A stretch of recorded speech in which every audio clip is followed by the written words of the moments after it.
ഇന്ന് ശനിയാഴ്ച ആയതുകൊണ്ട് പ്രത്യേകിച്ച് ഓട്ടം കാര്യങ്ങളൊന്നും ഇല്ല ഇനി. അതുകൊണ്ട് പുറത്തുനിന്ന് നാസ്ത കഴിക്കാനൊന്നും പറ്റി. റൂമിന്റെ തൊട്ടടുത്തുള്ള ബൂഫി പോയി കണ്ട് ഒരു താമയും വാങ്ങി. ഇന്നിപ്പോ കറി വെക്കാൻ പ്രത്യേകിച്ച് സാധനങ്ങളൊന്നും ഇല്ല. അതുകൊണ്ട് ഒരു ചിക്കനും വാങ്ങി. നാട്ടിൽ നിന്ന് കൊടുന്ന മുളകും പൊടിയും മഞ്ഞപ്പൊടിയൊക്കെ കഴിഞ്ഞിരിക്കണ്. അതുകൊണ്ട് ഒരു മുളകും പൊടിയും മഞ്ഞപ്പൊടിയൊക്കെ വാങ്ങി നേരെ റൂമിൽ പോയി. ഇന്ന് നല്ല വിശപ്പുണ്ട്. ഇന്ന് നാസ്ത കഴിക്കാൻ നല്ല നേരം വൈകിക്കണം. അങ്ങനെ നാസ്തയൊക്കെ കഴിച്ച് പിന്നെ നേരെ ഫുഡ് ഉണ്ടാക്കാനുള്ള പരിപാടി നോക്കി. അപ്പൊ നമ്മൾ ഇന്നത്തെ പരിപാടി ചിക്കൻ കടായി.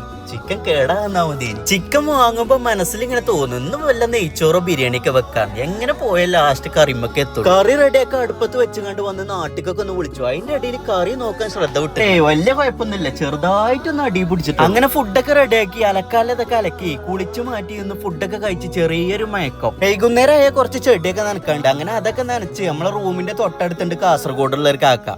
മൂപ്പരടുത്ത് പോയി കുറച്ചു നേരം നാട്ടുവർത്താനൊക്കെ പറഞ്ഞിരുന്നു. ഈ വണ്ടി നോക്കാം നിങ്ങൾ, എന്താ ലുക്കില് കാണാന്. ജദ്ദിയിലൊരു ഐസ്ക്രീം വണ്ടിയാണത്. അങ്ങനെ പിന്നെ നമ്മളെ റൂമിന്റെ തൊട്ടടുത്തുണ്ട് ഒരു പച്ചക്കറി മാർക്കറ്റ്. വെറുതെ ഒന്ന് കറങ്ങാൻ പോയതാ. അപ്പോഴാണ് നല്ല കറൂത്തണ്ടത്. ഇന്ന് നോക്കിയില്ല, ഞാനൊരു കറൂത്തി വാങ്ങി. നിങ്ങളെ നാട്ടിൽ എന്താ പറയാ, കറൂത്തന്നല്ലേ പറയാ. നമ്മളെ മലപ്പുറത്തൊക്കെ കറൂത്തെന്ന് പറയും. റൂമിൽ വന്നൊരു സുലൈമാനി ആറ്റി കുടിച്ച് രാത്രി ആയപ്പോ നമ്മള് വണ്ടി സർവീസിന് അയക്കണേ.